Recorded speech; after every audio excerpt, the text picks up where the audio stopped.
무려 61명. 네, 안녕하세요. 언론아싸 35회 사전 토크 시간입니다. 네, 네 시작했어요. 네. 네네. 어떻게 인사- 이렇게 상냥한 말투를 인사하세요. 왜 이렇게 적응 못하시고? 예. 원래 인사 안 했어요. 원래 인사 안 우리 하고 또. 막 시작했는데. 아, 그랬구나. 네. 그러니까 인사를 안 하고 그냥 가시던데. 네, 네. 가시는 인사 분들은 할 시간 아끼시죠? 아, 네. 다 하는데요. 네, 다 할 거라는 생각. 윤혜가 오고 있다. 20초 지났습니다. 네, 저 지금 M님 하고 Y님 지난주에 그 뜨겁다는 매블쇼 지난주가 아니고 이 지난주인가요? 지난주죠. 이번 주 월요일. 네, 월요일. 이번 주 월요일이에요. 엊그제. 아, 월요일이었어요. 그래. 어, 예, 어, 예, 엊그제. 매블쇼 출연하셨다면서요? 아, 네. 어떻게 섭외 들어오신 거예요? 비밀입니다. 보안. 아, 그래요? 그 보안이 그냥 전화가 온 건 아니에요? 아니, 매블쇼 출연하시고 그러지 의상 바뀌신 거 보세요. 아, 예. 저기 오늘 대학생 같다는 얘기 들으셨대잖아요. 네. 전화 많이 야. 받으셨어요? 봤다 막 이러면서? 많이 아니, 받았죠. 많이 보더라고요. 네, 많이 정말 매블쇼를. 그래서 매화쇼라 했죠. 매블쇼를. 그래서 어떠셨어요? 주변에 연락 없던 네. 사람들이 막 연락 와서 물어보고 네. 뭐 후배는 MBC 상황 보고 자기 알던 친구가 자기한테 스타벅스 뭐 커피 쿠폰 싸주고 막 열심히 하라고 했다고. 왜 나한테 안 써주고 제 친구한테 싸주고. 이상하네. 저는 매불쇼도 나가고 응. PD 수첩에서도 YTN을 다뤄서 네. PD 수첩에도 나왔는데 단 한 명에게도 연락이 오지 않아요. 갑자기. 전화번호 뭐 바꾸신 거 아니에요? 근데, 야, 이제 아니, 우리끼리는 뭐 연락했잖아요. 언제 연락했어요? 우리 연락은 텔방에, 아, 텔방에. 텔방에서. 네. 아, 그런 건 있는데. 아 따로 뭐 전화해서 이런 거 모르는 사람이 연락이 온다거나 그러진 않아요. 아. 그런 근데 거 기대하신 거였어요? 아니 그게 워낙에 최근에 많이 나가가지고 여기저기 그냥 쟤는 의뢰 저러니 그러려니라고 할 수 있죠. 저렇게 생각하는 것 같아요. 그 매블쇼에서 시민들이 뭘 제일 많이 물어봤어요? 시민은 시민들이 없었고 안 채용 물어보죠. 아니, 진행자만 댓글로, 썼어요. 댓글로. 댓글에서. 아, 댓글에 뭐 정신이 없죠. 지금 네. 말하기 막 정신없는데 이것까지 볼 여유가 없어갖고 네. 또 거의 막 이렇게 앞에 압도적 재미 매불쇼 막 이러잖아요. 그래서 되게 네. 아 재미없으면 어떡하나 되게 약간 좀 불안해하면서 발톱 무점약 광고 엄청 세게 하더라고요. 아니, 광고를 라이브로 네. 진짜 하더라고요. 그래서 옆에서 이렇게 있으면 원래 저쪽에 해요. 맞아요. 예. 그건 쉽지도 않고 아니, 그 유튜브 채널은 그 앞에다가 실물 상품 놓고 실제로 먹어도 가요. 우리도 뭐 할까요? 우리도 뭐 광고 들어오는 네, 거 없어요? 우리요? 네. 우리 광고 대환영입니다. 공익 광고. 네. 그래서 재밌더라고요. 하여튼 재밌고 네. 아침에 저 새벽에 배드민턴 치는데 배드민턴 클럽에 또 어떤 분이 보시고 어. 연락도 오시고 아, 배드민턴 또 아침에 예. 치세요? 운동 해야 돼. 거기 오윤혜님께서 출연하시잖아요. 네. 혹시 그 연출 아니에요? 아 아니에요. 오윤현님은 힘써 주셨겠죠. 네. 윤혜님이 옆에서 많이 도와주셨어요? 네네. 좀 이따 같이 물어보세요. 출연 안 했어요. 아, 출연은 같이 안 하셨어요? 네네.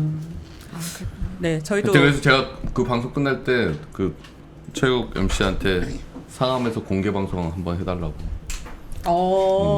여기 매블쇼? MBC도 있고 YTN도 있고 어. TBS도 있으니까 한번 하셔라라고 했는데 아니, 언론아싸랑 합방하자고 하셔야지. 그렇게까지는 설마 제안을 못했네. 이번 다시 공개적으로 제안하겠습니다. 최욱 MC님. 아, 우리가 크게 잘못하고 있는 것 같네. 매불쇼라서 계속 보니까. 자, 네, 언론아싸와 공개 뭐라 그래? 합방? 네, 합방. 합동 방송. 합동방. 합방이 합동 방송이에요. 속의 약자예요. 같은 방 쓰는 게 아니고. 아, 누구도 그렇게 생각 안 했어요. 아니 나는 그렇게 생각했어. 아, 진짜요? 합방에서 방 같이 쓰면서 방송하는 거라고. 그래요. 네. 도와주십시오. 예. 네. 예, 기자님들 언론아싸 공개 제안, 네, 매블쇼 합방 제안. 네. 여기 기자님이 있어요. 기자님들 댓글에 여기, 좀 있을까요? 기자님들 네, 시청자 들어오신 중에 분들 있어요. 네. TBS 탄압에 대한 국정조사 추진 얘기 들려오고 있습니다. 네. 지난 화요일이죠. 6월 11일이 그 TBS 개국 35주년이었습니다. 근데 저희가 기념식을 매번 했었거든요. 근데 그날은 그 국회 소통관에 가가지고 기자회견을 했습니다. 제발 TBS 탄압 국정조사 해달라. 그래서 의원분들이 많이 오셨어요. 네. 야칠당 모두가 오시진 않으셨지만 일정상 못 오신 거죠? 네. 예. 뭐 그래도 5개 당이나 오셨잖아요. 네, 5개 당에 오셔서 좋은 말씀 많이 해주셨고요. 그때 박상현 KBS 본부장님이 오셔서 기자회견문을 읽어주시기로 했는데 했으나 예, 20분밖에 시간 그때 관계상. 시간이 안 돼서 못 읽으셨거든요. 지금이라도 읽어. 주세요. 읽겠습니다. 아 그래서 이거 띄운 거예요 지금 읽겠습니다. 읽으려고? 아니 근데 제가 미리 보내드렸어야 되는데 없으시잖아요. 저 낭낭한 목소리 못 들었습니다. 되게 명문이거든요. 그거 주시면 이거 그래서 이거 한번 읽어주시면 안 돼요? 아, 여기서부터 이 두 문단만 두 읽어주시면 문단만? 네. 뒤에요? 네. 아 이렇게 오. 판을 푸는군요. 네. 마지막 두 문단. 네. TBS 사태는 더 이상 오세훈 서울시장과 서울시의회의 언론 탄압 부조리극으로 국한되어서는 안 될 것이다. TBS 사태는 윤석열 정부 언론 탄압의 시작점이자 가장 악랄하고 교묘한 탄압의 형태이자 패국이라는 가장 극단적 최후를 맞게 될 대한민국 언론사의 비극이다. 명문이네요. 다음. 이제 제22대 국회가 나서달라. 표현의 자유, 언론의 자유를 유린한 윤석열 정권 심판의 결과로 탄생한 22대 국회가 한 방송사의 패국을 방기한다는 것은 직무유기이다. 35년간 시민의 사랑으로 먹고 자란 지역 공영방송이 왜 한순간 공중분해되어야 하는지 밝힐 의무가 이번 22대 국회에 있다. 윤석열 정부의 언론농단의 시작과 끝에 TBS가 있다. 국정조사를 통해 그 실체를 낱낱이 밝혀달라. TBS를 살릴 자신이 없다면 TBS가 왜 죽어야 하는지만이라도 알려달라. 그것이 제22대 국회가 할 일이다. 이 마지막 문제 좀 그 슬프더라고요. 문자. 그래서 왜 기사 죽어야- 제목도 뭐 죽더라도 이유는 알고 왜 죽어야 뭐. 왜 죽어야 하는지 이유라도. 남의 일이 아닌 게 기자회견장 앞에서 혹시 읽을 수도 있으니까 제가 마침 그 뒷부분을 좀 읽기로 했는데 자꾸 TBS 하다가 그게 KBS로 읽히는 거예요. 이거 왜 이러지 이렇게 그러네. 하는 게 앞에 T하고 K만 그 차이가 있어가지고 근데 어쨌든 그날 참석하셨던 많은 의원님들께서 좋은 말씀 해주셨고 뭐 기자회견문은 또 미리 배포를 했기 때문에 뭐 기자회견장에 계신 기자분들이 다 참고를 하셨을 거라 생각을 합니다. 근데 그 마지막 문단에 있는 것처럼 정말 살릴 수가 없다면 왜 죽어야 하는지에 대한 이유라도 밝히는 게 정말 제22대 국회에서 해야 될 일이라고 생각드네요. 네. 네. 그게 살리는 것 같아요. 왜 죽어야 하는지를 밝히는 그럼요. 과정 그렇죠. 자체가. 네. 요즘 제 최애가 생겼습니다. 또 뭐죠? 또 뭐? 박상현 본부장님이십니다. 아니 진짜 너무하는 거 또 아니에요? 기자회견에 오고 왜 이러시나요? 아니고 이걸로 호불호를 너무 사람을 저못 갔다고 약간 지금 다시 후순위로 밀렸어요. 아니 고하성 지부장님 지금 이제 제껴졌어요. 그때 난 최애셨거든요, 와인님께서. 그러니까. 양재동 네, 갔다 그런 난 거잖아요. 취재도 갔는데 나는 네. 그때까지만 최애셨어요. 이렇게 거예요? 이렇게 전 사람 시청 앞 많은- 기자회견 지금 갔잖아요. 그래서 시청. 그날 너무 감사했어요. 네. 언제? 발언도 그날 오셨을 시청? 때 6월 11일 날 아니요 6월 11일 오셨을 때 국회. 이미 넘어갔어요. KBS. 다른 건 생각이 안 나요. 굉장히 쉽게 바뀌네요 얼마 최애가. 전에 시청 앞에서 그 점심시간에 지금 점심 약속 미루고 기자회견 갔는데 TBS 지부장님의 변심. 오늘의 주제. 어쨌든 이 문장은 직접 쓰신 겁니까? 예, 제가 직접 썼습니다. 그 얘기를 하고 싶었던 거죠. 아니에요. 네. 그날 저희 국회에서 확인된 게 TBS 이게 사태가 아니라 TBS 탄압이다. 그리고 이 TBS 탄압은 윤석열 정권의 공영 방송 말살 작전의 시작이다. 신호탄이었다. 이게 확인하고 그렇기 때문에 그 부당한 탄압 과정을 국회가 나서서 낱낱이 조사하라. 그 과정이 왜 이렇게 부당하게 패국 위기에 처해야 되는지를 국회가 밝혀달라 했고 실제 의원님들이 다 의지를 밝히셨어요. 신민사무처장님께서 그때 못한 발언이 있다고 하셨는데 그거 지금 해주시면 안 돼요? 이 TBS 이 탄압의 시작점이 최근에 보니까 이 뉴스에 빠지지 않고 등장 하나도 뉴스에 잘 안 나오시는 김건희 여사님 으로 시작될 수도 있겠다라는 의심이 강하게 들었습니다. 저 얼핏 본 것 같은데. 지금 김건희 여사한테 그 명품백 줘서 지금 조사받고 최재형 목사. 있는 그 최 목사 분하고 주고받은 카톡이 일부 공개되고 있잖아요. 지금 계속 이어서 공개되고 있는데 거기 보면 김어준 TBS 뉴스공장 그걸 언급을 하셔요. 김 여사께서. 그리고 이 문제 많다라고 얘기를 합니다. 근데 애초에 김영기 서울시 의장이 오세훈 서울시장 무시하고 그렇게 독주할 수 있는 게 결국에는 그쵸. 용산 뒷배가 있으니까 그렇게 맞습니다. 했겠죠. 그래서 그렇게 주고받은 그 시점이 그 TBS 뉴스공장 편파성 불공정 뭐 이런 논란 되기 전 시점이더라고요. 이거 우연한 시기일까? 이거 우연할까?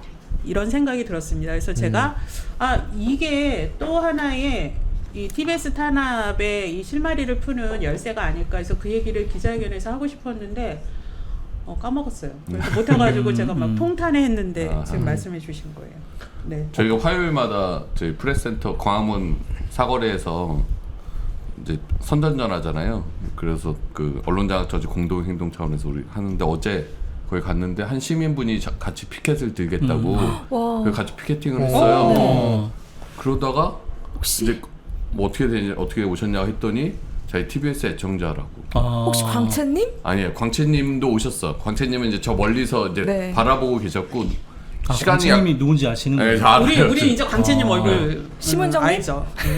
김건희님? 아니 그러니까 남자분이었어요. 남자분이 남자분. 오셔갖고 한 50대 초반 정도 돼 보이는 애청자라고 하면서 피켓팅 1시간 동안 같이 하고 가셨어요. 와. 근데 그 실제로 저는 이번 주에는 못 나가고 지난 주에는 나갔는데 시민 선전전을 해보면 시민들의 반응이 있어요. 네. 지나가면서 박수를 쳐주면서 지나가시는 분들도 계시고 저희들한테 화이팅 이렇게 뭐 외치면서 가주시는 분들도 계시고 어쨌든 지금 언론 상황에 대해서 시민분들도 굉장히 문제의식을 많이 느끼고 계시고 우리에 대해서 응원을 해주시는 분들이 적지 않다 그렇게 느껴지더라고요 실제로. 네. 김건희님이 광채님 궁금합니다. 심은정님 궁금합니다 이랬는데 우리 언론아싸 애청자님도 꼭 볼 기회가 네, 있으면 광채님이 좀 일찍 오려고 그랬는데 뭐 시간이 약간 늦어서 거의 끝날 때쯤 오셨나 해서 그래서 인사드렸죠. 좋겠어요. 네. 그리고 댓글 보니까요. 네. 그 매부쇼는 댓글이 없대요. 죄송해요. 제가 매부쇼 안 보는 팀. 그래서 저도 마주 다시 찾아보려고 하니까 실시간 채팅창이 안 보이더라고요. 그래서 제가 이거 어디를 잘 못 눌러서 안 보이나 했더니 이제 마지막에 댓글만 있고 실시간 채팅을 못 찾겠어서 그랬는데 실시간 채팅이 없나 보네요. 네. 댓글은 있고. 저는 매부쇼 지난번 휴가 갔을 때 그냥 틀어놓고 계속 오디오만 들었었거든요. 그래서 당연히 댓글이 있을 줄 알았는데 심은정님이 매부쇼는 댓글 소통 안 합니다. 이렇게 왜 친절히 없죠? 알려주셨습니다. 그건 모르겠는데 지금 너무 추워요. 좀만 줄여주세요. 에어컨 좀만 틀어주셔도. 제가 네. 죄송합니다. 여기 네? 네. 여기 숨겨놨어요. 네. 좀 눌러주시면 안 될까요? 네. 네, 눌러드릴게요. 되게 자연스러워졌네. 에어컨까지. 네. 아니 지금 추워서 얘기 하셨는데 저기 K님 추운 일 생겼잖아요. 첫 고소를 당하셨다. 첫 고소. 이걸 또 이렇게 받아서. 첫 고소. 센스. 제가 참 마치 뭐 짠 것처럼. 법 없이도 살 사람인데 어떻게 하다 보니까 생애 첫 뭐 고소라는 걸 한번 당해봤네요. 네, 그- 고소 설나지 않으십니까? 제가 조합 활동하면서 고발인 조사는 한번 받으러 간 적이 있는데 또 피고소인 이제 조사를 받으러 가야 돼서 설레네요. 근데 아직 그 경찰서에서 연락이 안 와가지고 어떤 사안이에요? 그 4월 1일 날 저희 임기 시작하면서 MBC 스트레이트에서 보도가 됐던 KBS 장악 문건 관련해 가지고 저희들이 이제 바로 그 기자회견을 했었죠. 네. 그래서 이제 그 문제가 됐던 게 그 거기에 나타난 것들이 굉장히 실제적으로 실행이 되고 있는 중이고 뭐 우파를 중심으로 이제 장악을 해라. 그러면서 무단협 이런 것들도 각오해야 된다. 그래서 뭐 임명동의제 이런 것들을 없애야 된다. 독소 조항이다. 뭐 이런 식의 얘기들이 있었던 거였죠. 그래서 이제 그 부분들에 대해서 이 부분이 실제로 진행이 되고 있었고 저희들이 이제 스트레이트에서 취재하는 과정에 KBS 본부에서도 알게 됐기 때문에 저희들이 좀 확인을 해본 결과 그것이 실제로 간부들 사이에서 돌았다는 것을 확인했었기 때문에 저희들은 이것이 허위 문건이 아니고 실체가 있는 거다. 이것에 대해서 사측이 밝혀라라고 이제 얘기를 했는데 기자회견 한 거를 그렇죠. 허위다 해서 그걸 가지고 뭐 사측이 밝힌 거는 저희들한테 얘기도 안 하고 그냥 기자들한테 보도 자료를 뿌렸다고요. 뿌려가지고 저희들이 알게 됐는데 명예훼손 그다음에 업무방해 이렇게 했는데 강성원 본부장님이 하신 거 아닙니까? 기자회견을 제가 했습니다. 네. 그때 스트레이트 그 인터뷰는 전 이제 강성원 본부장이 했고 기자회견은 제가 했는데 그래서 아마 허위 사실 뭐 적시에 의한 명예훼손 생각나서 강성원 본부장도 깜짝 놀랐겠네. 저를 억울하게 최 살리려고요. 잘 있는데 어떻게 지금 지내시나. 댓글에 지금 최 살리려고 티님 서로 저 받으려고 하냐고 나오잖아요. 그러니까. 강성훈 본부장님 기자회견 안 갔죠? 네.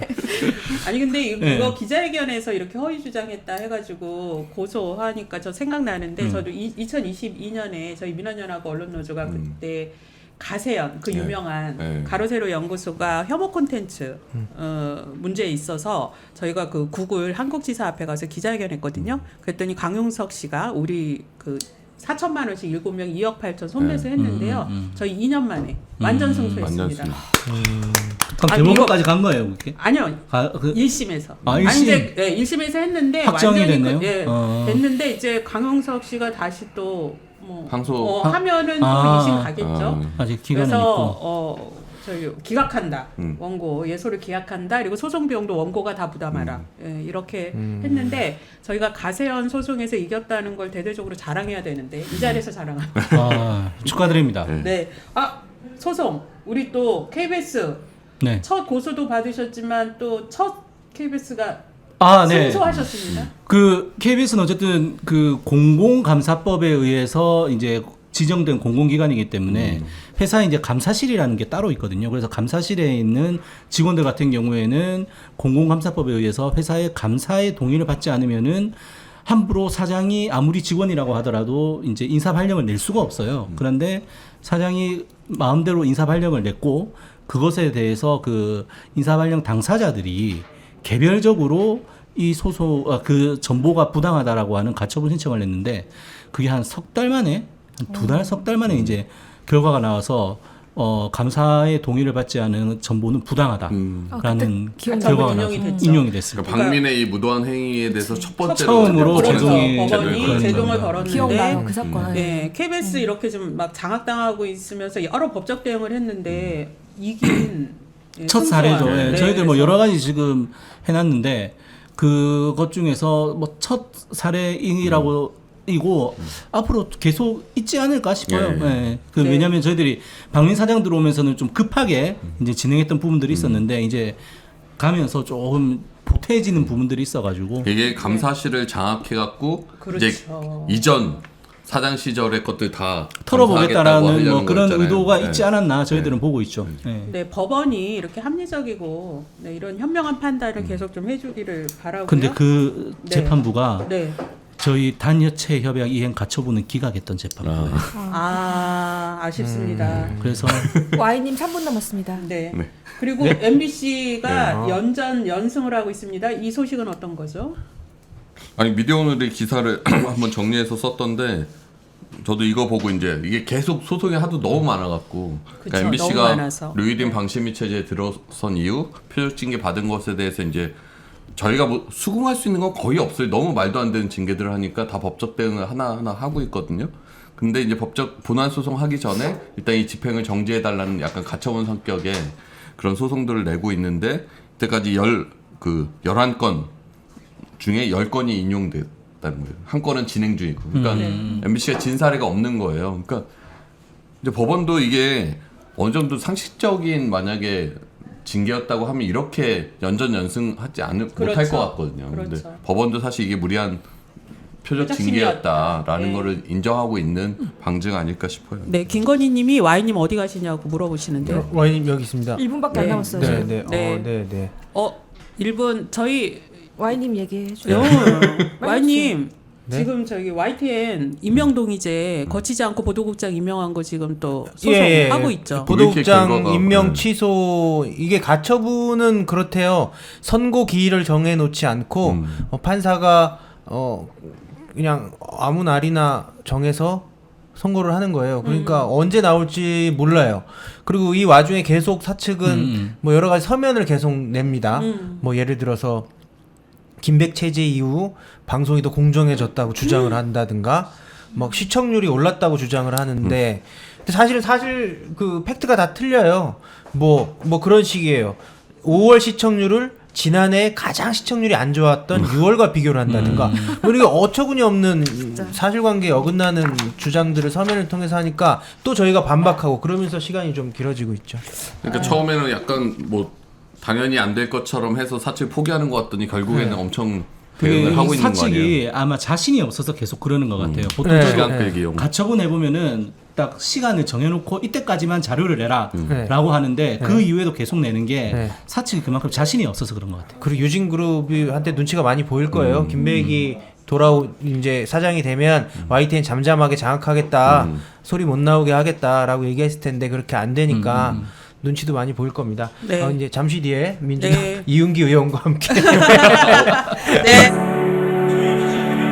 지난 35년간 지역 공영방송으로 서울 시민의 삶 속에서 기쁨과 슬픔을 함께하며 서울 시민의 방송으로서 공적 의무를 수행해 왔습니다. 새로운 도전을 하고 모범적 사례를 만들던 TBS는 단지 특정 정당인들의 마음에 들지 않는 프로그램 하나 때문에 없어질 위기에 처했습니다. 분명히 국민의힘 서울시장 오세훈에게 경고합니다.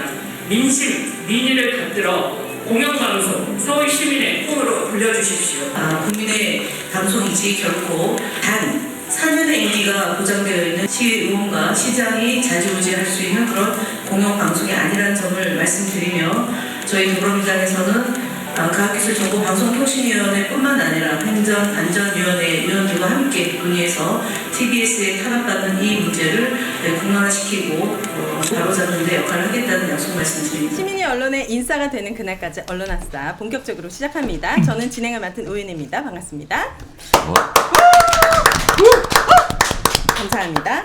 자, 오늘 또 특별한 분이 와주셨습니다. 이분이 초선 의원님이시라고 해요. 대기실에서 말씀을 네. 나눠봤는데 오늘 제대로 군기를 잡아야 합니다. 아, 오늘 제대로 이분은 가스라이팅을 시켜야 국회에 가서 일을 할 수 있다. 그런 느낌이 드는데 앞으로 못 나올 것 같은데. 아니에요. 중간에 도망가시면 안 됩니다. 이훈기 더불어민주당 의원님 소개합니다. 반갑습니다.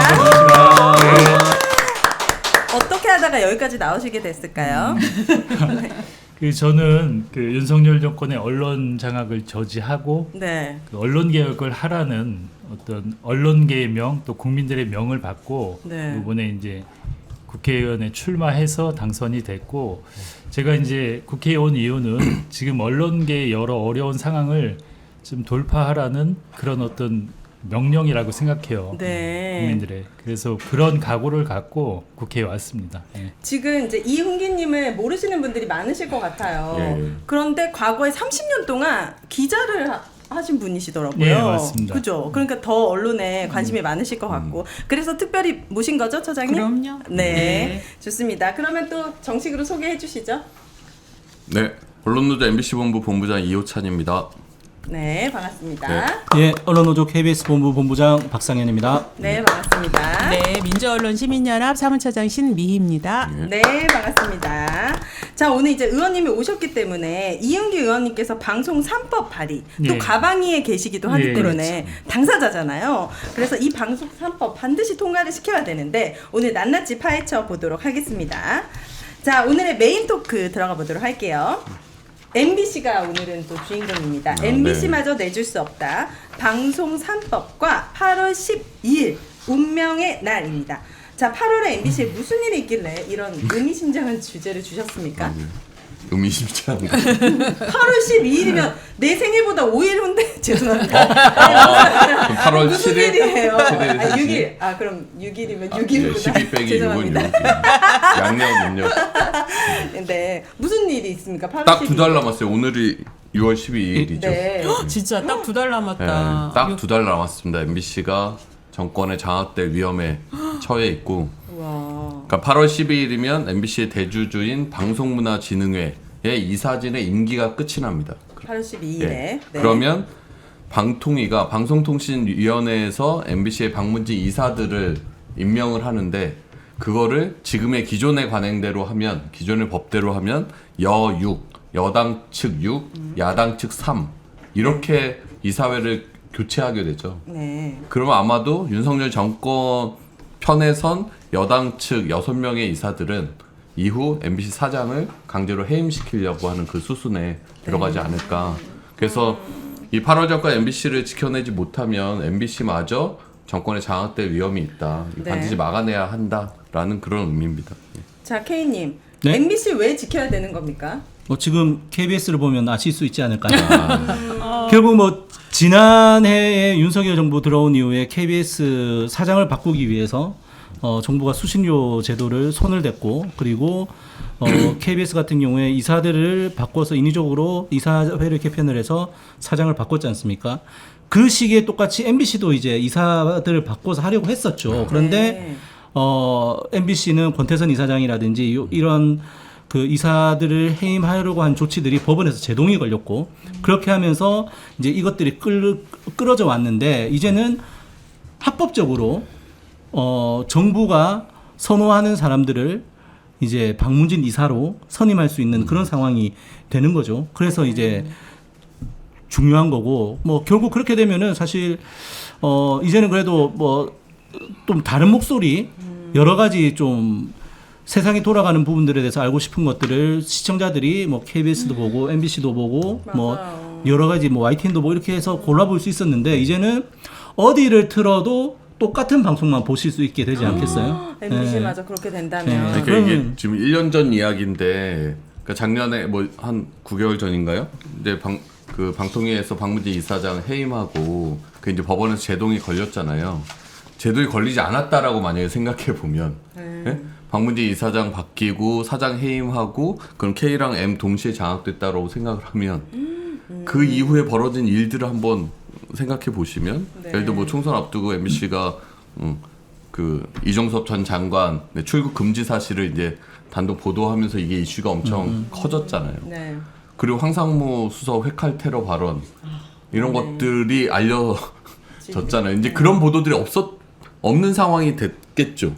그러니까 MBC를 지금 일단 당장 닥쳐져 있는 게 MBC가 8월 12일에 이제 이 사진이 바뀔 수 있기 때문에 그런 MBC를 지켜야 된다라는 얘기를 하지만 사실 MBC를 지키는 게 KBS를 소생시키는 방법이기도 하거든요. 왜냐하면은 MBC를 지키기 위해서 지금 추진하고 있는 방송상법이 개정이 되면 MBC의 이 사진을 친정부 사람들로 구성이 되는 걸 막을 수 있을 뿐만이 아니라 KBS 역시도 8월 말이면은 이사진들이 임기가 끝나기 때문에 KBS 이사진들도 그렇게 또 장악을 당하는 것을 막을 수가 있고 그리고 이제 EBS도 9월 중순이면 또 이사진이 바뀌어요. 올해. 네, 올해. 그렇기 때문에 이제 방송 3법이 다 KBS, MBC, EBS가 다 포함이 돼 있는 건데 지금 이 시기에 공영방송 3사의 이사진들이 다 바뀌는 기간이기 때문에 MBC를 지키는 게 KBS를 다시 살리느냐, EBS도 지킬 수 있느냐 이거 다 관계가 되는 거죠 지금. 네, 그럼 의원님한테 여쭤볼 수밖에 없는데 이 방송 3법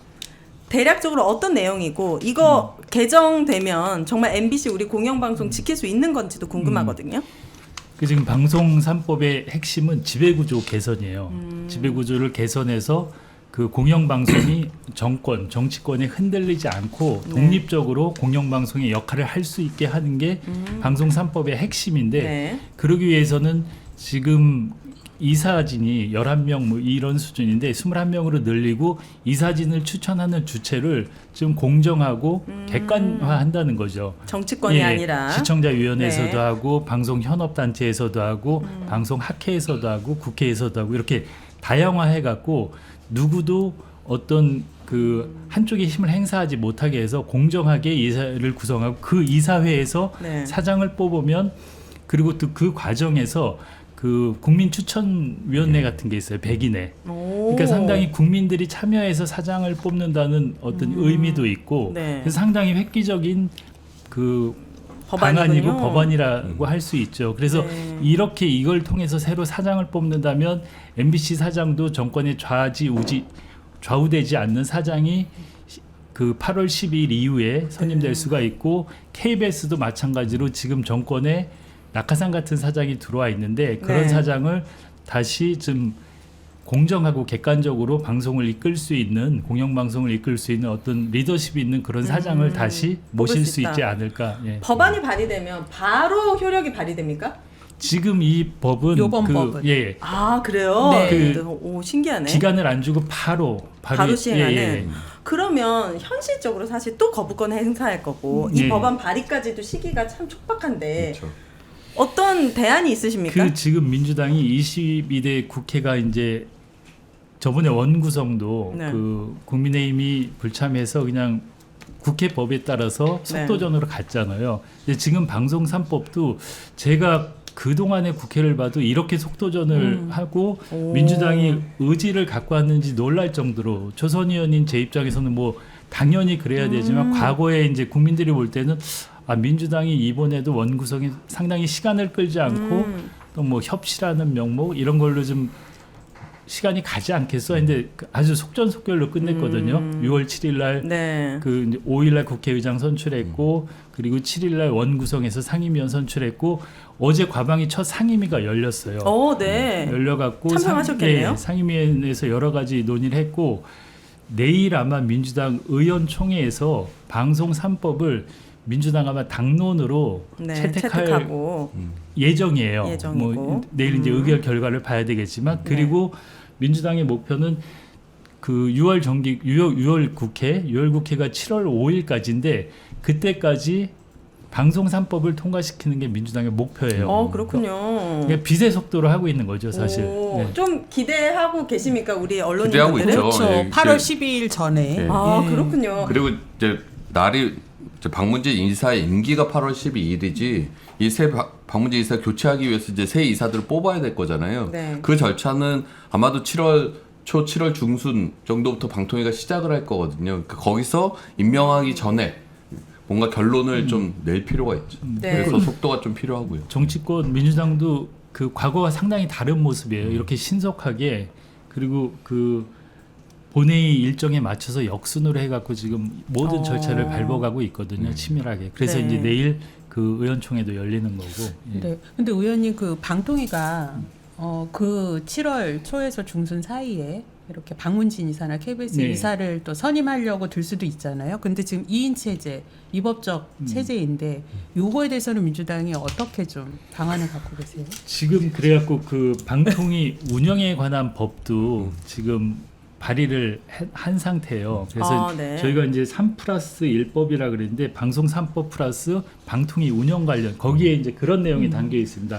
방통위 2인 체제의 문제 그리고 방통위에서 의결을 하려면 최소 뭐 4인 이상 참여해서 의결을 해야 된다 이런 내용이 들어가 있거든요. 방송 3법 안에? 3법 말고 방통위법. 예. 하나 더. 3 플러스 그래서 1. 저희 이제 3 플러스 1법인데 플러스 1이 이제 그 방통위법인 거죠. 그래서 그 법도 지금 같이 가고 있습니다. 그 법을 같이 간다. 예. 그러면 현행 지금 2명의 위법적 방통에 대해서 저희 시민사회도 그렇고 언론계도 그렇고 너무나 불법 행위를 많이 해서 지금의 김홍일 위원장 이대로 둘 수 없다.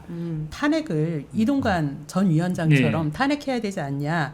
이 요구도 크거든요. 이 부분에 있어서는 그러니까 그 시민사회나 또 그 당원들도 그런 요구를 하는 분들이 많다는 걸 충분히 잘 알고 있고 근데 이제 저희가 탄핵은 여러 가지 이걸 통과시키는 카드 중에 하나라고 생각을 해요. 그리고 탄핵이라는 건 좀 명분도 축적되고 그래야 되기 때문에 저희는 그 2인 체제에서 더 중요한 의결을 하거나 이런 상황이 더 발생해서 어떤 국민들이 더 공분을 사고 이게 축적이 되면 더 그런 게 좀 유연하게 가지 않을까 싶습니다. 지금 저희가 뭐 지금 상태에서 일단은 방송법을 통과시키고 거부권을 미리 저희가 속단해서 할 수는 없잖아요. 국회에서. 그것도 계산하셔야 합니다. 그건 물 밑에서. 자, 그러니까 방통위에 좀 경고를 해주셨으면 좋겠어요. 그러니까 이 2인 체제 어쨌든 법원 판례나 이런 것에서도 계속해서 2인 체제의 문제점을 지적하고 있잖아요. 근데 그 불법적인 2인 체제에서 공영방송 이사진을 교체하기 위한 공모 절차 이걸 실행하면 가만두지 않겠다라는 그런 이야기들이 좀 방통위도 압박을 좀 느껴야 될 것 같아요. 그렇죠. 그리고 이 방송 3법이 아까 얘기하셨지만 뭐 국회 통과돼도 거부권 행사 수순은 거의 당연히 보이니까 그 후에 수순에 대해서 민주당도 당연히 고민을 하고 있고 거기에 이제 여러 가지 방안을 생각을 하고 고민을 하겠죠. 풀 뜯는 고양이님께서 부디 이번 방송 3법은 시행령으로 장난치지 못하게 꼼꼼하게 짜가지고 통과시켜 주시길 부탁드린다고 이렇게 우리 국민들이 이제 시행령 이 대통령의 거부권 꼼수까지를 계산해달라 요구하고 계십니다. 자 그렇다면 KBS, MBC 어떻게 보면은 지금 가장 다른 뉴스를 보도하고 있는 대표적인 공영방송 두 개가 될 텐데요. 달라도 너무 다른데 그 박민혜 오기 전에 KBS와 방민 이후의 KBS 어떻게 다른지 조금 심플하고 쉽게 설명해 주신다면? 일단 대표적인 사례로. 그 5월 9일에 대통령이 이제 취임 2년 기자회견을 했는데 5월 9일. 네, 그때 이제 저는 좀 지금 현재 KBS 뉴스가 어떤 뉴스인지가 좀 확실히 드러났다라고 생각을 하거든요. 그래서 그날 대통령 기자회견 관련된 뉴스를 전부 7개를 7꼭지를 다루고 이제 하나가 여야 반응 이렇게만 딱 다뤘는데 7꼭지 자체가 대통령이 기자회견했던 내용을 7개로 나눈 거예요.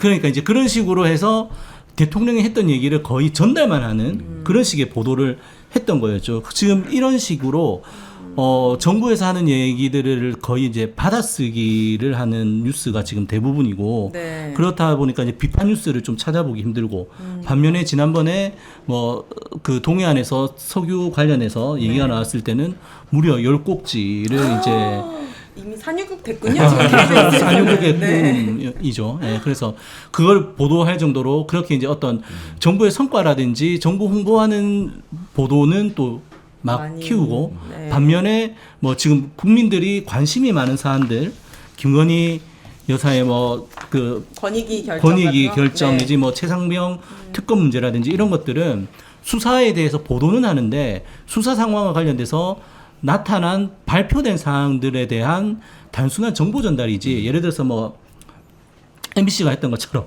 이종섭 대사를 호주까지 따라간다든지 이런 거는 기대를 할 수가 없는 그런 상황인 거죠.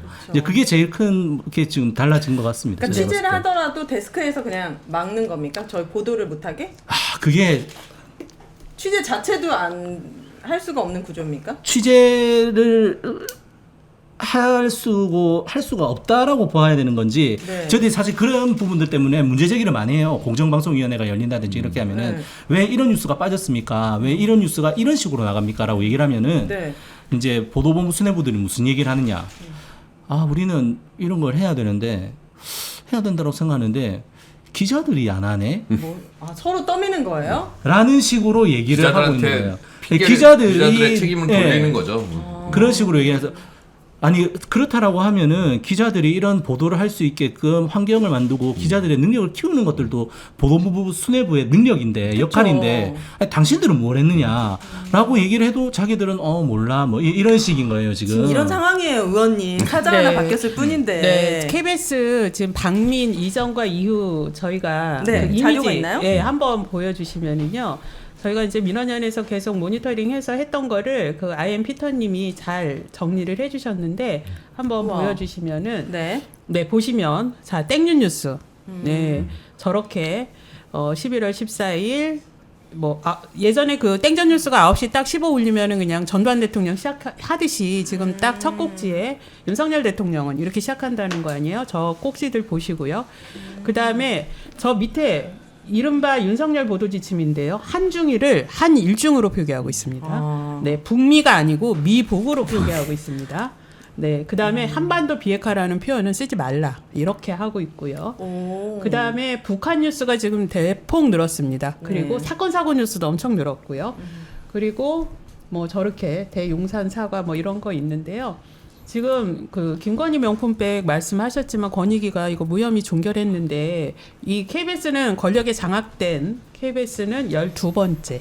예, 그다음에 네. MBC는 첫 번째.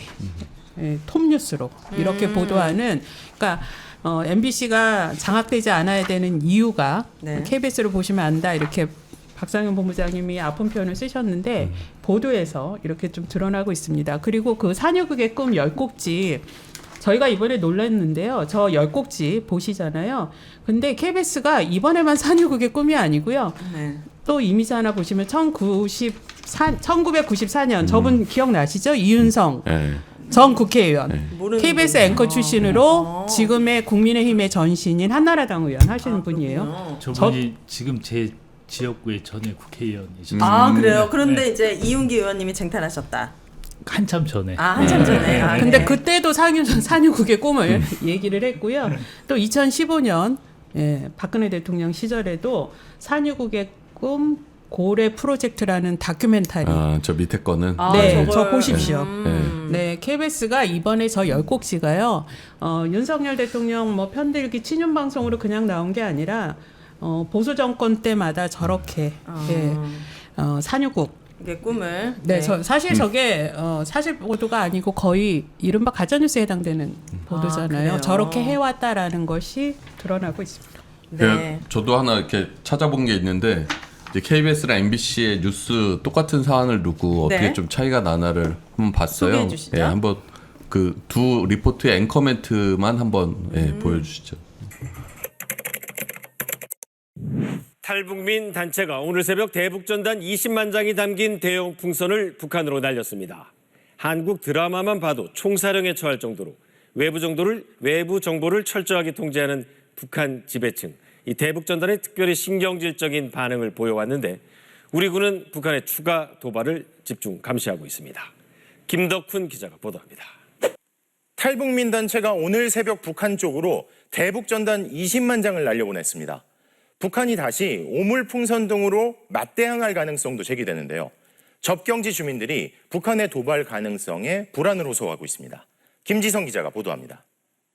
이게 6월 6일날 현충일날 보도예요. 그때 네. 이제 북한에서 오물풍선 날리고 하니까 이제 우리 쪽 남쪽에 있는 이제 단체들이 북한으로 이제 대북전단 20만 장을 살포했다는 그 뉴스인데 이게 KBS 앵커멘트는 대북전단 20만 장을 날렸다. 그 다음이 그 풍선에 어떤 내용이 들었는지 우리 군은 북한의 도발을 집중 감시하고 있다 이런 거고 네. MBC 앵커멘트는 똑같이 20만 장을 날려보냈다. 네. 그런데 접경지 주민들은 북한의 도발 가능성에 불안을 호소하고 있다. 그러니까 이게 이제 뉴스가 정권의 편에 서냐 시민의 편에 서냐에 따라서 한 사안을 두고 이렇게 시각이 달라지는 거예요. 이제 KBS 뉴스에는 시민들이 불안해하고 있다는 내용이 없어요. 그렇네요. 그러니까 전단을 날려보냈고 북한이 어떻게 도발할지에 대해서 군이 어떻게 대응하겠다라는 이야기만 있지. 그 접경지 주민들이 남쪽에서 날리고 북한에서 날아오고 중간에서 낀 그 주민들이 얼마나 불안할지. 그렇죠. 이제 그 얘기를 있는 그대로 전하면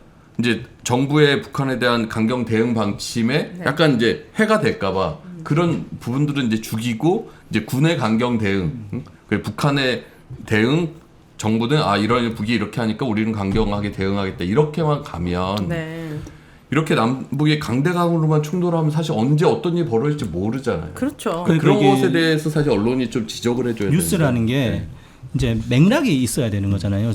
보도를 할 때 그렇다라고 하면은 북한 오물풍선 같은 경우에 왜 이게 문제인지 그런 부분들에 대해서 이것으로 인해서 불안감을 느끼는 사람들이 누구고 이제 어떻게 하면 이것들을 막을 수 있을지 내지 이런 사태를 어떻게 하면 종식시킬 수 있을지에 대한 얘기들이 있어야 하는데 이것으로 인해서 피해를 받는 사람들이 누구인가에 대한 것이 없는 거고 그 다음에 그러면 이거를 어떻게 하면 종식시킬 수 있을 것인가에 대한 고민이 없는 거죠. 그러다 보니까는 아까도 말씀드렸던 것처럼 단순히 받아쓰기가 되다 보니까는 오물풍선이라는 사건에 대해서 받아쓰기를 정부 부처, 국방부의 발표만 가지고 와서 뉴스를 보내게 되니까 그렇다라고 하면 KBS 뉴스를 보는 사람들 같은 경우에는 이런 사건이 있는데 이것이 왜 문제이고 어떻게 해소를 할 수 있는지에 대해서는 알 수가 없는 거죠. 네. 그런 게 MBC 기억나는 게 어쨌든 사람들이 쌀 넣어가지고 막 보내는 거 그 부분에 대해서 헌법재판소에서 뭐 자유를 침해하는 거니까 허락해도 된다 뭐 이런 것들이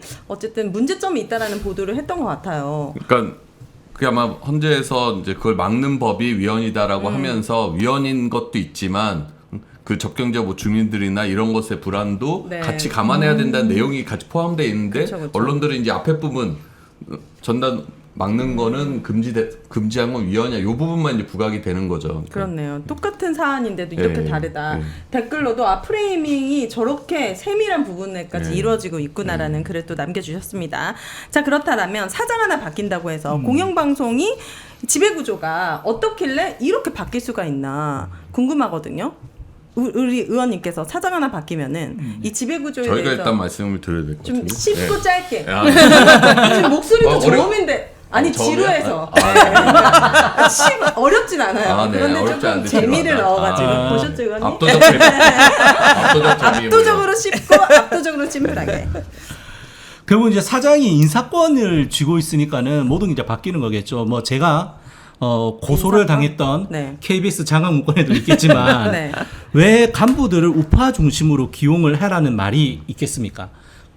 우파 중심으로 간부들을 기용하라라는 네. 말이 이제 KBS 장악 문건에 있는 거거든요. 우와. 그게 이제 사장이 인사권이 있기 때문에 인사권을 휘둘러 가지고 사실 조직을 어떻게든 장악을 해서 사실 사장이 원하는 식의 방송을 사장이 원한다라고 하는 거는 지금 KBS 같은 경우에는 이제 친정부 보도겠죠. 그거를 이제 할 수 있는 토대들을 만든다라는 거죠. 그래서 저희들이 사실 그런 것들이 다시는 안 일어나기 위해서 2017년, 18년 파업을 하고 이렇게 해서 적폐 사장들을 몰아내면서 네. 방송 편성 규약이라든지 단체 협약을 통해서 공정방송 장치를 만들었는데 네. 사장이 들어와 가지고 이것들 다 무시해 버려요. 무시했을 때 그러면은 또 처벌 조항 없잖아요. 없어요. 방송사법엔 있어요? 이제 그거를 이제 저희들이 필요하다라고 지금 얘기를 하고 있는데 그래서 사장이 들어와서 저희들이 제도적으로 만들었다라고 하지만은 그런 것들을 다 무시하고 해버리면은 네. 조직이 완전히 바뀔 수가 있다라는 거죠. 저는 답답한 게 만약에 방송 3법이 통과가 됩니다. 막 시민들 투표해가지고 뭐 잘 뽑았다고 사장 했는데 또 그런 거 다 무시하고 자기랑 친하고 자기 말 잘 듣는 사람 인사할 수도 있는 거잖아요. 사람은 그렇죠. 권력을 쥐면 본성을 예. 드러내는데 네. 이걸 견제할 만한 장치가 그런 방송 것도 이제 앞으로 3법에 계속 논의해서 만들어야죠. 이제 만들어 가야 논의한다고요? 돼요. 네. 아니, 방송- 그리고 이제 그런 절차를 이게 하도 비상식적인 사람들이 사장이 돼서 그래요. 네, 그래요. 정상적인 절차면 사실 노조와 약속한 단체 협약이라는 걸 지키거든요, 보통은. 저도 이제 저 말씀을 드리려고 그랬는데 네. 사장 하나 바뀌면 뭐가 바뀌겠냐 그랬는데 기존에 있는 뭐 단협이라든가 편성 규약이라든가 뭐 공정방송 운영 규정이라든가 이런 거를 다 안 지키기 때문에 문제가 생기거든요. 근데 네. 사장이 제대로 와서 그런 것만 지키면 공영방송이 문제될 게 없어요. 그런 제도의 틀에 의해서 움직이니까 그런 말씀을 하시는 거죠. 네. 그러니까 그런 단체 협약을 대놓고 저렇게 어기는 박민 사장 같은 사람이 방송사법을 바꾸면 올 수 없는 거죠. 근데 이제 와서 완전히 180도 변심했다. 네. 그거는 이제 내부적으로 또 싸우고 아까 얘기했던 내부의 어떤 단체 협약이나 이런 걸 지키지 않았을 시에 좀 강제적인 처벌 조항이나 이런 것들은 이제 추후에 만들어야 되는 부분이고. 네, 이게 뭐 아직은 우리나라하고 똑같죠. 뭐 촛불로 대통령을 끌어내렸고 네. 그래서 민주주의가 발달을 해서 설마 누가 되더라도 대한민국이 민주주의가 후퇴하겠느냐라고 생각을 했지만 그렇죠. 대통령 바뀌니까 그렇죠. 지금 이 모양 이 꼴인 거잖아요. 그래서 그거 똑같은 제가 거예요. 발의한 그 방송 3법에는 네. 편성 규약 부분을 지금 강제하는 부분. 그러니까 기존의 편성 규약에 대해서는 공표한다만 있는데 공표하고 준수한다. 네. 그리고 이게 각 사별로 편성 규약은 내용이 다르기 때문에 그걸 뭐 세부적인 걸 거기서 뭐 내용을 강제할 수는 없고 그렇게 큰 틀의 어떤 강제성을 좀 넣는 조항을 거기에 방송사법에 네. 넣거든요. 그래요. 그리고 윤혜님이 지금 네. 방송3법 요번에 하는 게 완성형이 아니에요. 우선은 8월 10일 운명의 날이 네. 있으니까 가장 급한 거부터 하고 방송3법은 계속 보완을 해서 처벌 조항 가장 강조하시잖아요. 그럼요. 그런 거 계속 넣어야죠. 그렇게 넣을 수 있는 거예요? 한번 발의되면 거기에다 아니, 계속 계속 개정할 수 있어요. 개정해야 되는 거죠. 개정안 네, 개정하고. 그래서 국회의원을 아. 우리가 진짜 200명 이상 뭐 다음에 아. 더 뽑는다 이러면은 거부권도 무력화시킬 수 있잖아요. 그러니까 더 강하게 한 번에 완성되는 건 없지만 보통 법은 그래요? 이렇게 하나 한 다음에 계속 할 수 발의해서 있어요. 보완하는 네, 네. 거예요. 그래서 국회가 중요하고 그리고 국회의원을 잘 뽑아야 지금 되죠. 이제 초기인데 방송 관련법 발의한 게 한 11건인가 그래요. 네. 그러니까 계속 입법을 하니까요. 아, 그리고 네. 또 보완해서 또 입법하고. 네. 그러면 우리가 국회 얘기를 안 해볼 수가 없는데요. 바로 두 번째 키워드는 과방위 쟁탈 전입니다. 아무래도 특히 정치계의 가장 큰 이슈, 국회 상임위원회 누가 가져가냐인데 법사위 과방위가 늘 이슈였습니다. 왜 이렇게 과방위를 사수하려고 하는지 과방위 그래도 이제 민주당 쪽에서 사수한 거죠? 이번에 네. 과방위원장을 그렇죠. 민주당 최민희 의원이 위원장이 네, 됐어요. 예. 그런데 네. 이게 저희가 쟁탈전이라고 썼는데 잘못 썼더라고요. 그럼요. 민주당은 지금 하시려는 분들이 즉 이렇게 공영방송 지키겠다부터 쫙 있는데 국힘은 서로 안 가려고 해서 그래요? 기피전이라고 합니다. 지금 아. 민주당은 저는 이제 18개 상임위가 있는데 민주당에서 법사위, 운영위, 과방위 이 세 개를 핵심 상임위로 선정을 하고 어떻게 하든 이 상임위원회는 지키겠다는 게 민주당의 입장이었고 지금 지켜냈거든요. 네. 근데 반면에 어제 첫 그 상임위가 열렸어요. 과방위가 열렸는데 그 국힘은 한 분도 안 오셨어요. 어머나. 네. 그러니까 쟁탈전은 아니고 거기는 외면하고 있는 거죠. 그래요. 그리고 논의조차 안 하겠다는 거죠. 그러니까 협조를 안 하고 같이 안 하겠다는 건데 그래도 뭐 국회법이 있고 과반수가 있으니까 저희는 뭐 일하는 국회가 민주당이 요번에 모토니까 네. 저희는 그냥 저희 그래야죠. 일정대로 밀고 네. 나가고 그게 이제 지난 총선의 민심이라고 생각을 하니까 그럼요. 저희는 굴하지 않고 그냥 속도전을 계속할 겁니다. 제가 궁금한 게 지금 2대잖아요. 21대 네. 국회에서는 상임위를 어떻게 가져갔었어요? 민주당 몇 개? 전반기 또 후반기 이렇게, 이렇게 나뉘죠. 나뉘었군요. 네. 어쨌든 가방위가 과거에는 국힘이었습니다. 국힘이 했었죠. 아, 그랬군요. 왔다 갔다 했어요. 그때 처음에는 이제 원구성 협상이 잘 안 되니까 그때 국민의힘 쪽에서 그럼 민주당이 그냥 다 가져가라라고 해서 1년 정도. 전반기는 네. 민주당이 다 차지를 했었고 그때는 네. 다수당이었으니까 이제 후반기로 넘어가면서 이게 안 되겠으니까 다시 이제 배분을 했죠. 그래서 1년 그때 행안위랑 과방위를 1년은 민주당이 하고 후반기는 국민의힘이 하고 했는데 이게 왜 중요하냐면 네. 그때 후반기 앞부분을 아마 정청래 의원이 과방위원장 할 때 법안은 신속하게 처리가 됐어요. 네. 그 이후에 1년은 장제원 의원이 국민의힘 장제원 의원 있잖아요. 네. 친윤계 의원. 네. 거기가 위원장을 하니까 다 논의가 수도인 거예요. 그러니까 뭐 방통위 방심위 뭐 이런 문제들이 있어도 민주당에서 뭔가 문제 제기하고 소집하자 하고 해도 위원장이 딱 잡고 있으니까 그게 다 더뎌지는 진행이 거예요. 안 그래서 되는군요. 이 상임위원장을 누가 차지하냐에 따라서 이 법안 처리 속도나 뭔가 이렇게 권력 감시의 역할이나 이런 것들에 있어서 되게 중요한 부분이죠. 그렇죠. 국힘은 그때 이제 가장 뭐 전투력이 있다는 장제원 의원을 예. 이제 위원장으로 내세웠던 거죠. 네. 그러니까 과방위 같은 경우에 얼마나 첨예했냐면 국회가 이제 4년 기간이면은 2년에서 전반기 후반기 해서 이제 나눠서 하는데 네. 과방위는 후반기 2년을 또 1년씩 나눴던 거예요. 그래서 후반기 중에서도 1년은 정청래 의원이 하고 후반기 중에서도 나머지 1년을 또 장제원 의원이 하고 그 정도로 이제 좀 치열했었죠. 21대에서도. 네. 그럼 22대도 어쨌든 치열하지만 이번에는 가지고 왔다. 네. 그렇죠. 예. 세 번째 키워드는 그렇다면 방송 3법. 이제 이게 MBC 사수법이라고도 할 수가 있겠는데 방송 3법을 조금 더 세부적으로 낱낱이 파헤쳐보는 시간 갖도록 하겠습니다. 자, 3+1 법안 방송 3법 개정 발의안을 우리 의원님께서 좀 요약을 해주시면 좋을 것 같아요. 3+1. 네. 그 아까도 말씀드렸는데 그 3이라는 거는 그 방송법, 방송문화진흥회법 그리고 그 교육방송 관련된 이 세 개법이라 이제 3법이라고 얘기를 하는 거고 플러스 1은 아까 얘기한 방통위원회 운영에 관한 법. 그래서 이제 3+1법이라고 얘기를 네. 하는 거고 그리고 아까도 말씀드렸지만 방송 3법의 핵심은 지배구조 개선이고 지배구조를 개선해서 공영방송이 어떠한 권력에도 흔들리지 않고 독립적으로 객관적으로 네. 국민 편에서 방송을 할 수 있게 하는 거다. 이렇게 보시면 되고요. 그러기 위해서 이사회 수를 늘려서 이사진의 그 다양성도 확보하고 이사진이 객관적으로 여러 분야에서 좀 정권에 휘둘리지 않는 추천 주체들이 추천을 해서 이사회를 네. 구성하고 그 이사들이 사장을 뽑고 그 또 사장을 뽑는 과정에는 그 국민 참여제 같은 게 있어갖고 100명의 국민들이 사장을 추천하는데 참여하고 이런 방식이거든요. 네. 그러니까 3배수를 국민추천위원회에서 먼저 올리는 거예요. 그러니까 뭐 민주당이든 국민의힘이든 대통령실이든 얘를 오윤혜님을 사장을 시켜야겠다라고 아무리 해도 거부합니다. 국민추천위에서 통과될 수도 있죠.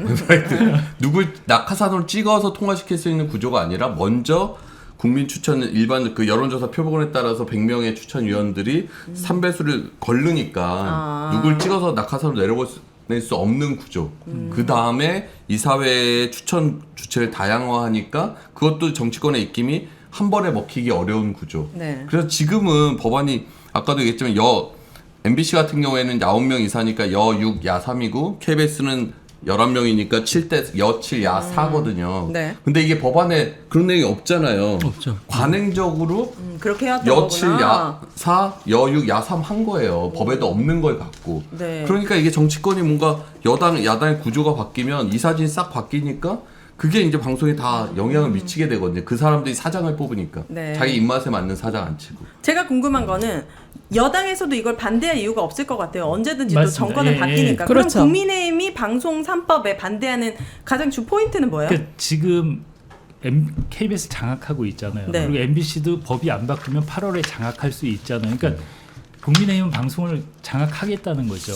계속 장악하겠다. 네, 계속 장악하겠다. 아, 그리고 네. 그래서 이 법을 반대하는 거고 말씀하신 대로 이 법은 누구한테도 유리하지 않고 객관적이고 독립적인 그쵸? 법이에요. 네. 근데 이걸 안 하겠다는 거는 지금의 어떤 공영방송 장악을 계속 하겠다는 거고 네. 제가 이렇게 지금 정권을 보면 공영방송을 국영방송 같은 마인드로 받아들이는 것 같아요. 공영방송의 의미를 모르고 네. 이건 국영방송이고 마음대로 정권에서 할 수 있다고 이런 마인드를 가진 것 같아요.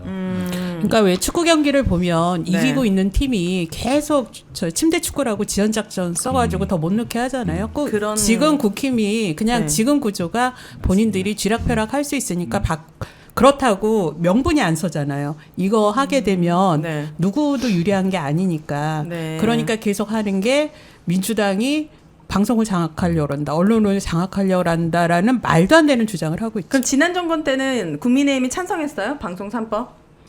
아니요, 그때 반대했죠. 그때는 왜 또 반대했어요? 21대 국회 때 반대하고 윤석열 대통령이 거부권을 쓰셔가지고 제2호권 써가지고 부결시켰죠. 지난 통과한 국회에서 그랬던 거고 지난 이제 문재인 네. 정권 때도 요 논의가 있다가 이걸 통과를 못 시켰던 거죠. 그게 이제 민주당이 계속 한으로 남을 텐데 그때 국민의힘이 반대한 것보다는 네, 그냥 통과 민주당에서 자체를 여러 안을 고민하다 결국 시간을 보내고 실상 통과를 못했던 게 이제 문제였던 거고. 그 당시에도 민주당은 유리하니까 적극적으로 안 했던 거 아니에요?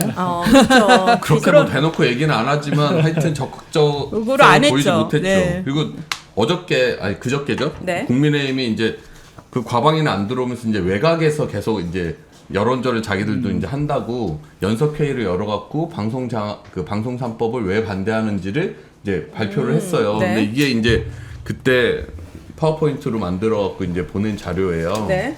국민의힘 이상희 의원이요. 네, 이상희 의원이 미디어특위 위원장이에요. 네. 이 사람이 어떤 사람이냐면 MB 시절에 춘추관장이라고 이제 대통령실 청와대 기자실 거기에 기자실장 같은 역할을 했던 사람이고 네. 홍보기획비서관인가? 하여튼 그 위에 비서관까지 나중에 했어요. 방심위원도 했어요. 오.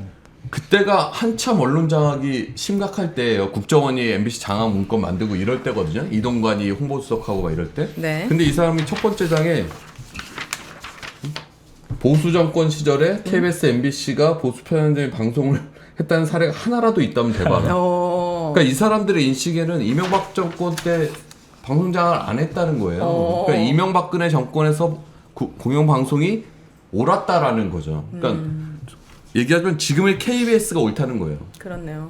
이 사람들이 어떤 방송 장악을 하지 않고 방송 뭐 올바르게 만들겠다고 하는 마음이 있었으면 먼저 이제 자기들의 사람 많지 KBS 이렇게 운영하면 안 되죠. 네. 근데 이 사람들은 지금의 KBS가 공정방송이다라고 생각하는 사람들이라는 거예요. 아마 국민의힘 쪽에서는 이번에 총선의 그 패배 결과가 언론 장악이 미흡해서 그렇다라고 생각을 할 거예요. 그래서 패배했다고 생각하긴 하나요? 객관적으로 객관적으로 넘어서 다행이다라는 느낌인데 지금. 객관적으로 뭐 숫자가 있는 거니까 그러니까 당장 또 이제 지방선거가 있고 그 다음에 또 대통령 선거가 있고 하니까 이번 기회에 아예 해서 뭐 모든 언론 자체를 장악을 해야지 차기 선거에서는 이길 수 있다라고 생각을 하고 있지 않을까 싶어요. 네, 근데 엊그제 연석회의에서도 처음 얘기한 게 네. MBC 얘기였어요. 그래서 제가 하도 지루하다고 하시니까 하나 네. 보여드리면 네. 갑자기 연석회의 하다가 팝송을 틀더라고요. 그래서 Early morning, she wakes up, knock, knock, knock on the door.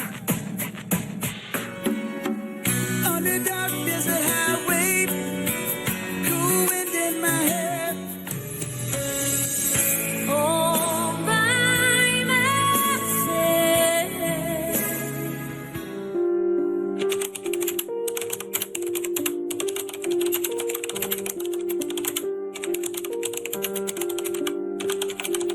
저 얘기 왜 했냐면 그때 우리 바이든 방침 날리면? 얘기할 때도 한번 했었잖아요. 바이든 날리면 류일임이 예전에 뭐 코미디 프로그램에서 오빠 만세라고 하면 다 오빠 만세라고 들리지 않았냐.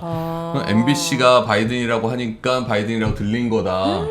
그냥 숫자 그러니까 전국민을 바보로 알고 140여 개 언론사를 다 바보로 하는 그런 류의 얘기를 류일임이 해서 정말 어처구니가 없다 했는데 엊그제 연석회의에서 저것부터 딱 틀면서 MBC의 그런 보도들, 바이든 날리면 보도도 결국에는 MBC가 저렇게 먼저 잡아서 저렇게 바이든이라고 하니까 모든 게 따라한 거다. 오바만세 같은 그런 꼴이다라는 얘기를 하고 시작을 하더라고요. 그러니까 이 국민의힘 의원들의 인식 수준이라는 것이 여기에 머무르고 있다. 그래서 MBC는 전 국민을 속인 방송. 바이든이라고 해서 대통령을 완전히 모욕 준 방송. 그러니까 여기는 장악해야 돼. 라고 인식해서 방송사법 논의를 하기 싫고 시간만 계속 끄는 거죠. 근데 국민의힘 그 이상희 의원이 이명박 박근혜 정부에서 탄압한 거 있으면 대보라 했잖아요. 근데 그 이정현 그 전 홍보수석이 실제 KBS 외압 탄압해가지고 그거 다 법원에서 유죄 판결 받았잖아요. MB가 들어서자마자 라디오 주례 방송이 생겼었고 뭐 4대강 관련해서 다큐멘터리를 불방되기도 했었고 말씀하신 것처럼 세월호 때 이정현 홍보수석이 보도국장한테 전화해서 해경 비판 기사를 빼달라 그 뒤로 배치해달라 그 편집에 이제 관여를 한 거죠. 왜냐 아이고 대통령께서 보셨네 이러면서 그런 식을 했던 거를 전혀 얘기를 안 하고 있는 게 참 의아하네요. 이 기억 상실증에 걸리셨나요? 그러니까 너무 국민들을 무시하는 그 1초 만에 반박이 가능한데 이렇게 진짜 이른바 그들의 표현대로 가짜 뉴스잖아요. 저런 허위 주장을 계속 하고 있는데 저분이 국회의원이라는 게 더 충격적입니다.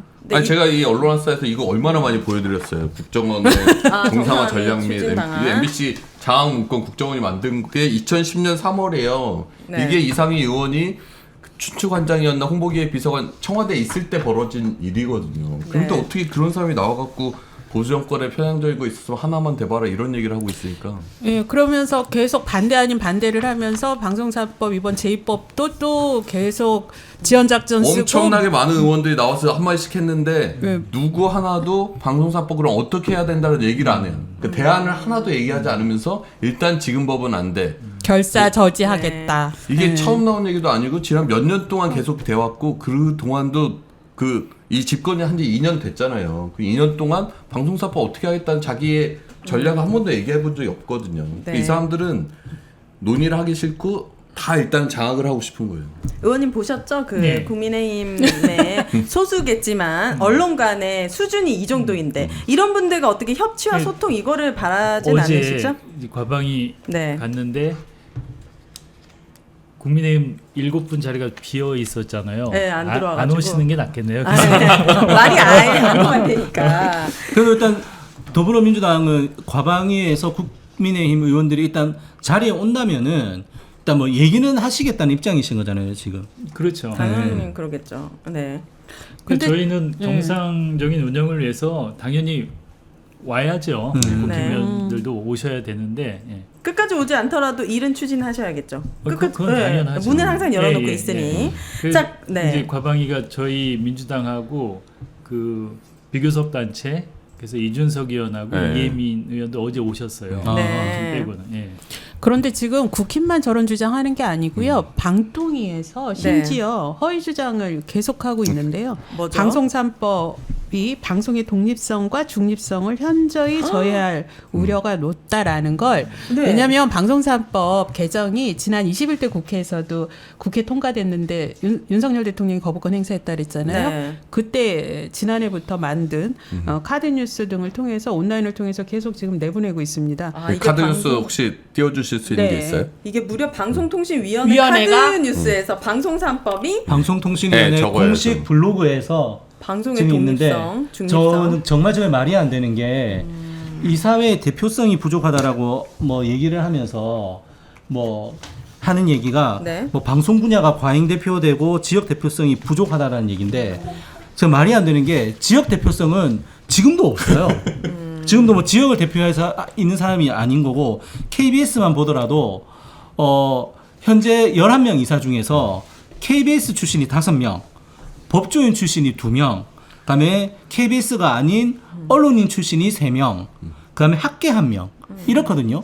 이게 저 방통위에서 얘기하면서 이 방송 분야가 너무 과잉 대표가 되기 때문에 법률, 경제, 뭐 정치, 사회, 문화 이런 사람들이 고루 반영돼야 된다라고 하는데 사실 지금도 아닌 상황에서 저런 식으로 얘기를 하는 거 있는 것이 이게 제일 참 웃기네요. 어이가 없네요. 절차적 정당성이 부족해지는 거예요. 지금 본인들이 2인 체제로 이 정당성 절차 다 어기고 있는데 여야 합의, 사회적 합의 없이 야당 단독으로 의결한다. 그러니까 본인들이 지금 그렇게 하고 있으니까 이런 카드를 방통위가 이거 어디까지나 국회에서 법을 만들면은 그거를 네. 집행하는 기관인 거잖아요. 그렇죠. 그런데 자기가 법을 만드는 플레이어가 되겠다라는 식으로 저렇게 이제 국회에서 하는 부분에 대해서 국회가 통과시킨 법안을 뭐 옳지 않다, 이게 뭐 부당하다 이런 네. 식의 선전물을 만든다는 것 자체가 정말 월권인 거죠, 그거는. 지금 작년에 그 네. 본회의에서 통과됐을 때 윤 대통령이 거부권 행사했잖아요. 거부권 행사 이유 중에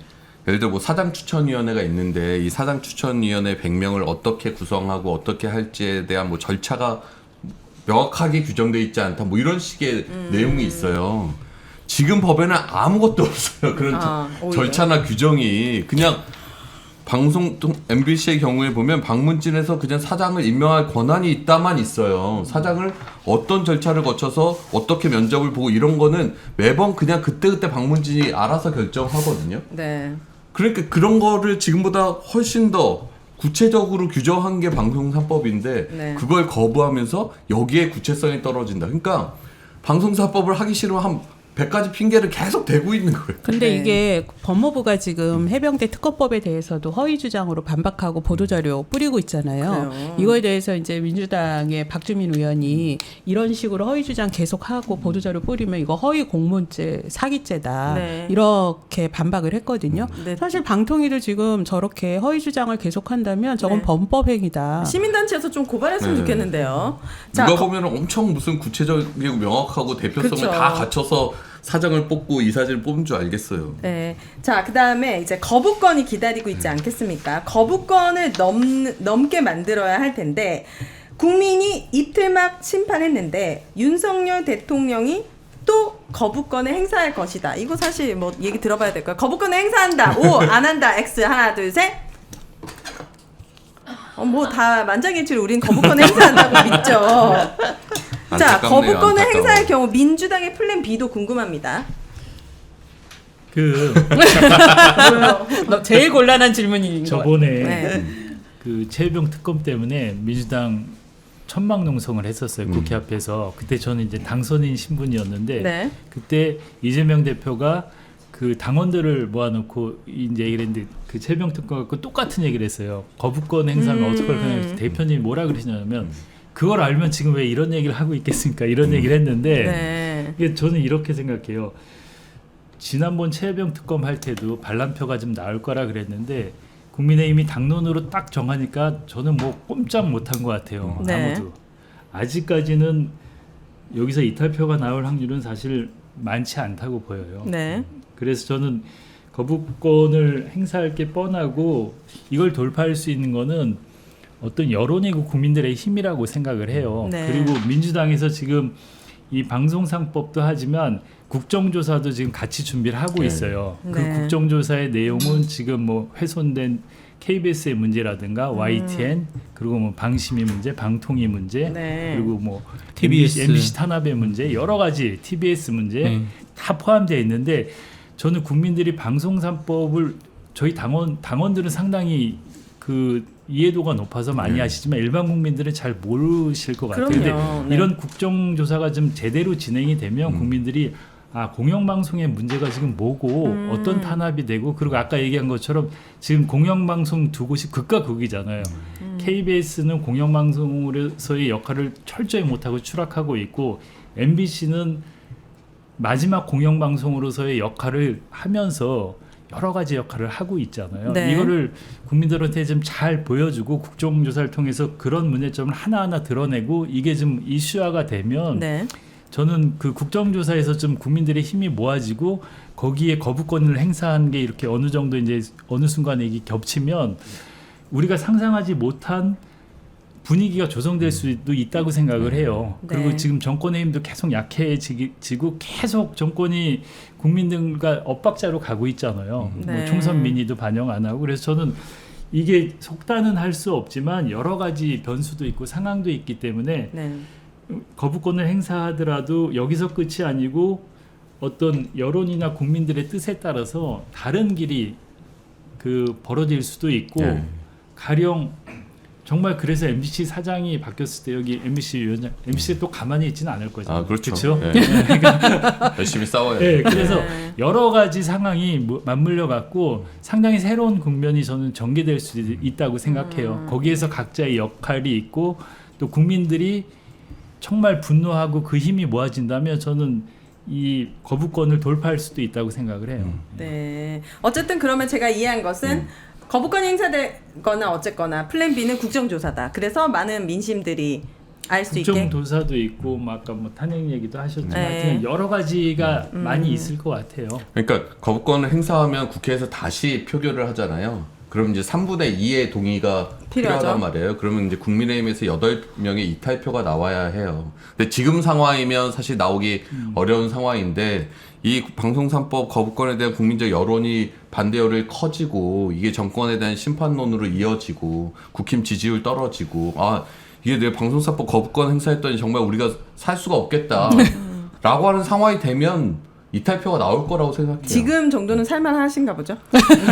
정말 살기 어려운데 지금 대통령실은 살만한가 보죠. 아직까지는. 저는 솔직한 마음으로 의원님께서 물론 초선이시지만 국민의힘 8명 정도를 민주당 의원들이 내밀하게 소통해가지고 설득하는 거죠. 그런 방법들도 그런 것도 당연히 하고 네, 있죠. 좀 했으면 좋겠다. 네. 자, 그렇다면 마지막 키워드 MBC가 살아야 큼티가 삽니다. MBC가 아주 한시가 급한데요. 가장 급한 일 우리가 지금 계속 얘기했던 방송 3법 제2법 언제 됩니까? 제2법은 시기는? 그러니까 아까 말씀드렸지만 내일 이제 정책의원총회를 해요. 거기서 네. 이제 방송 3법을 당론으로 정하고 네. 이제 그 절차를 밟죠. 과방 이제 상임위 절차도 밟고 네, 그래서 밟고. 저희가 본회의가 7월 5일인데 1차 목표가 7월 5일 본회의 통과예요. 7월 5일에 본회의 본회의 통과. 통과. 요때 예. 이제 제2법을 하신다는 건가? 본회의 통과되면 이제 되면은 입법이 이제 되는 되는 거죠. 거죠. 그러면서 이제 대통령이 거부권을 행사할지 말지는 이제 그 후의 문제고. 이건 여야 합의돼 있는 일정인가요? 7월 5일 본회의는? 그러니까 민주당은 일단 계획. 민주당 계획. 본회의가 그때 7월 5일까지 그러니까 마지막 6월 국회로 돼 7월 5일 있으니까요. 날이 예. 마지막 날이고. 네. 근데 그 본회의 처리하려고 민주당은 이제 일정을 잡고 있는 거죠. 네. 그리고 이제 거부권을 행사하든 안 하든 그 이후에 이제 언론농단의 국정조사도 민주당에서 준비하고 네, 국정조사는 계시고 별개로 이 방송사법과 별개로 투 트랙으로 가고 있는 별개로 거죠. 네. 방통위원장 탄핵도 별개로 국정조사는 만약에 지금 한다라고 하면은 일정이 이런 게 지금 나올 수가 있나요? 그 일단은 뭐 이것도 기존에는 이런 것도 하면 여야 합의 그랬는데 지금은 뭐 그럴 상황은 아니어갖고 뭐 절차를 밟아가면 그렇게 뭐 늦어지지는 않을 것 같아요. 그러니까 이게 늘 국정조사하면 뭐 여야 합의해야 되고 예, 증인하고 예. 합의해야 되고 뭐 예. 이렇게 합의하다 보면 할 수 있는 수단이 점점 네. 작아지면서 그냥 별걸 뭐 파악할 수 없는 국정조사 이렇게 돼버리거든요. 그러니까 좀 더 그러니까 이 시급하고 엄중함을 생각을 해서 이건 네. 정말 철저한 국정조사가 될 수 있게 저는 해주시면 좋을 것 국정조사 같아요. 같이 시급한 과제는 윤석열 대통령을 벤치마킹 해야 된다. 음. 좋아, 빠르게 가. 네. 그분의 아 성대모사. 네. 네, 저희가 그리고 민주당이 벤치마킹해서 하자. 네, 좋습니다. 국정조사할 때 또 우리 언론학사 출연자분들도 가서 또 언제든지 가서 또 그럴 이분들 수 핵심 있죠. 증인이죠. 네, 네네. 핵심 증인으로 모셔가 주세요. 아시겠죠? 예. 네. 증인 꼭 좀. 예, 네. 채택을 하겠습니다. 자, 결국 민심에 달렸습니다. 국회를 움직이는 힘, 여론, 여러분들의 투표가 아주 강력한 무기이고 국민의 지지가 국회 표결의 관건이 될 것 같습니다. 여기 나오시는 분들마다 다 말씀하시고 우리도 얘기하는 게 많은 국민들이 아시고 민심이 조금 움직이고 요동이 쳐야 이제 의원분들도 법을 발의할 때 힘이 실릴 수 있다 이렇게 말씀 많이 해주시거든요. 의원님 마지막으로 이 민심을 조금 더 끌어모으기 위한 메시지를 좀 강력하게 주세요. 그 국민들은 일반 국민들은 언론이 민생이나 민심하고 좀 다르다고 생각하는 분들도 많은 것 같아요. 근데 제가 이제 저희가 오래전에 IMF 사태가 있었잖아요. 그때 언론은 우리 경제 기초가 탄탄하다 그러고 그래서 하루아침에 나라 경제가 넘어가고 많은 분들이 목숨을 잃고 그랬는데 네. 저는 그래서 언론이 그만큼 중요하고 그리고 우리가 지금 언론이 정권의 어떤 견제와 감시 역할을 못하니까 국민들이 너무 힘들잖아요. 뭐 네. 물가 하나 못 잡고 나라가 모든 분야가 다 박살나고 있습니다. 산산조각. 네. 박살나고 있고 네. 어떻게 회복 불능의 상황으로 가는데 의료대란 보세요. 예. 어떻게 할 거예요? 지금 빅5 병원 예. 당장 문 닫는다는데. 그래서 언론이 여기서 더 역할을 못하면 네. 우리 국가가 회생불능의 상태가 되잖아요. 그걸 막기 위해서 언론 정상화가 필요하고 그러기 위해서는 공영방송은 꼭 지켜내야 되고 이거는 정말 절체절명의 과제라고 생각해요. 그래서 네. 민주당도 이번에는 거기에 대해서 명확한 의원들이 인식을 하고 이렇게 속도전을 하고 있는 거고 그래서 저는 이번에 민주당은 방송법 철회에 대해서는 좀 국민들이 믿고 봐주셔도 될 것 같아요. 네, 좋습니다. 오늘 저도 네. 하나 마지막 말씀드리면 네.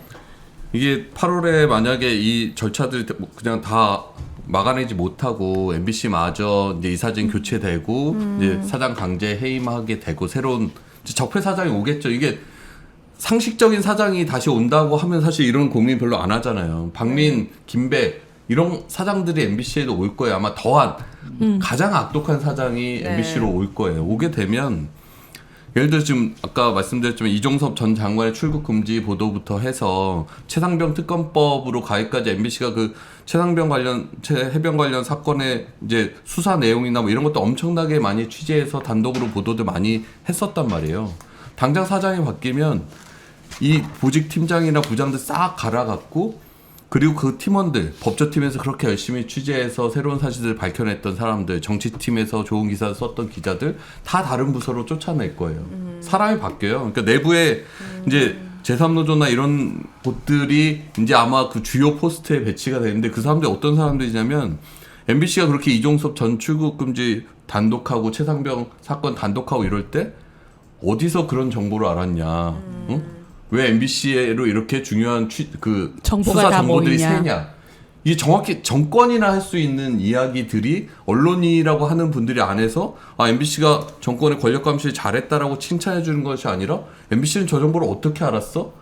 이게 사실 기자한테 취재원 밝혀라라고 하는 태도로 네. 내부에 그런 사람들이 아직도 존재하고 있는 거거든요. 네. 그런 사람들이 주요 포스트에 배치가 되면 순식간에 뉴스 톤이 KBS처럼 바뀐다. 더 할 수도 있다 MBC는. 그러니까 이거 막아야 되잖아요. 물론 내부에서 저희들도 계속해서 저항하고 싸우고 이런 걸 알리고 할 거예요. 근데 방송사법을 바꾸고 그 전에 막아내는 게 훨씬 수월하다. 그렇죠. 이걸 맞아요. 장악된 다음에 뒤엎으려고 하면 너무 훨씬 어려워진다. 그래서 네, 저도 꼭 한 타이밍이 되게 말씀 중요해요. 네. 드리고 싶은 게 이번 방송산법이 이렇게 국민들 입장에서 나의 삶과 뭐가 직접 관련이 있지? 이번 방송산법은 사장 후보를 국민 그 100명의 추천위원회에서 직접 후보를 뽑을 수 있습니다. 그 3명 중에 되는 거거든요. 네. 우리가 대통령 한 명 잘못 뽑았다고 이렇게 고생해야 돼? 우리 개고생하고 있잖아요. 공영방송 사장 하나 잘못 뽑으면 정말 나라가 개고생하거든요. 그렇기 때문에 이번 방송산법이 바뀌는 게 계속 개정해서 완성해 나가야 됩니다. 그런데 이번에 국민이 공영방송 사장 후보를 직접 뽑을 수 있습니다. 저는 이 포인트를 많이 아셨으면 좋겠습니다. 알려야 된다. 네. 네. 오늘 방송 보신 분들이 한번 많이 써주시려고 하는 거 아니에요? 소문내 주시고 우리 마지막으로 KBS 박상현 지부장님 말씀해 주시죠. 아니 뭐 그냥 일례를 뭐 하나 좀 말씀드릴까 했는데 이제 이종섭 보도 얘기가 나와서 저 이제 우리 회사에서 있었던 얘기 중에 하나가 왜 우리는 그런 보도를 못 합니까라고 얘기를 하니까 네. 어떤 분이 얘기하시기를 아니 이종섭이라는 전 국방부 장관이 핵심 피의자잖아요. 네. 그런데 출국 금지한 거를 두고 우리나라 헌법에서 보장한 거주 이전의 자유를 제한하는 게 말이 됩니까?